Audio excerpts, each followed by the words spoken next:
Magandang araw po sa inyo. Ang reading po natin ngayon ay para sa mga Leo, about financial matter this coming eclipse, kung anong magiging transition po nila or ninyo sa darating na eclipse na to, and kung magpapatuloy ba yung inyong at present na situation about financial, or totally ito is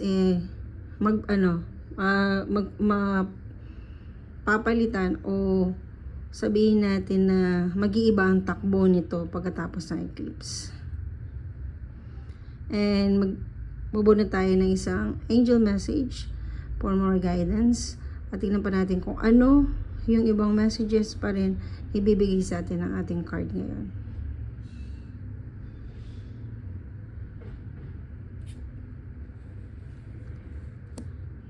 It's a Knight of Swords, mga Leo.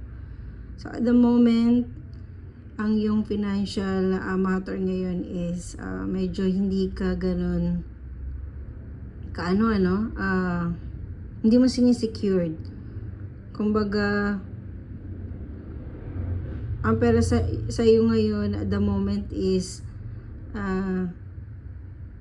maaring nagpapahiram ka sa ibang tao. So magaan yung takbo sa'yo ng pera kung saan madalas uuwi na parang ikaw ang wala sa huli. And madali ka magtiwala sa iba, kaya siguro ganon. Nakita nilang medyo maganda yung sitwasyon mo sa buhay at parang tinitake advantage ng ibang tao.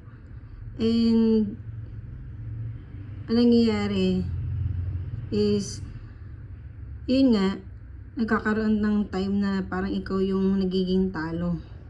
So ngayon darating na eclipse, sinasabi sa ng card mo na totally mag-iiba yun.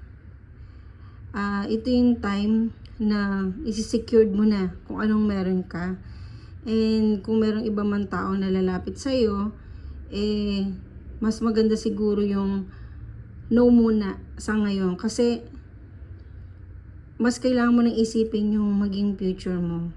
And kung nagpaplano ka mag-business, ito yung time siguro na makapag-ipon ka kaysa mangutang ka pagdating ng araw. Kasi kung yung sarili mong hirap doon manggagaling yung pangninegosyo mo, mas konti lang siguro yung masabi natin na risk na pwede mong gawin, at mas malaki yung profit na makuha mo kasi buo mo na yung makuha, and then your expenses, yun yung pinakalabas mo. So itong eclipse na to sa'yo totally will be transform your financial matter into something na mag-iipon na ako ngayon, may ganun ka lang sa isip mo, and hindi na ako basta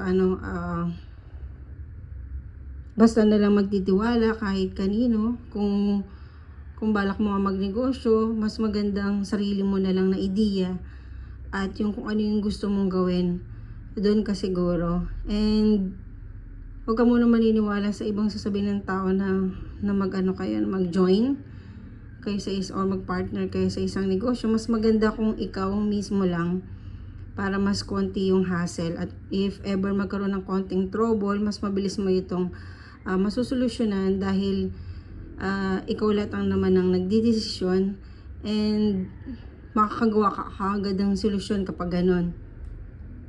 So ano yung angel message mo pang ngayong eclipse na to sa iyong financial matter?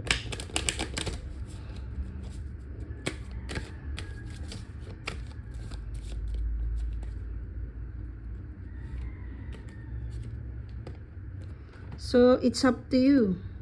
Kasi sinasabi sa'yo ng yung angel ngayon, it's up to you. Diba? So, katulad nung kaninang nabanggit ko, ikaw mismo talaga kung pagtsatsagaan mo at madidesisyonan mo sa sarili mo na gusto mo na makipag-ipon, ito lang kailangan kong bilhin, hindi ko kailangan ito, ah, yung pag-iipon na hindi lang basta iniimpok sa bangko. I mean is yung makapag-ipon ka na din siguro ng ng mga plano mo.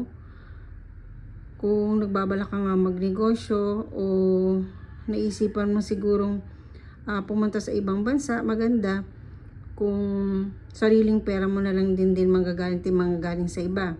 So, yun nga, sinasabi sa angel mo ngayon, it's up to you. Ikaw ang pinakasusi lahat ng pagbabago mo, yung financial cycle mo na totally nga talaga na mag-iiba yung takbo. Oras na na-settle mo na sa sarili mo at nasasabi mo na okay, kailangan ko nang ibahin yung cycle na to at ayoko magpatuloy pa to at sarili ko na muna yung aking isipin sa ngayon dahil may future pa at mas magandang future na darating sa'yo at mas gagaan ang buhay mo at ng iyong pamilya kapag nakapag-decide ka na kung ano ba yung mga priority mo talaga, kung saan ka papunta or yung mga goal mo, whether it is long or short goal mo lang. So umpisahan mo na siya ngayon for your financial journey. So sa ngayon, yun lang ang iyong reading para ngayong eclipse, mga Leo. Maraming salamat sa iyong pakikinig at panonood, and God bless.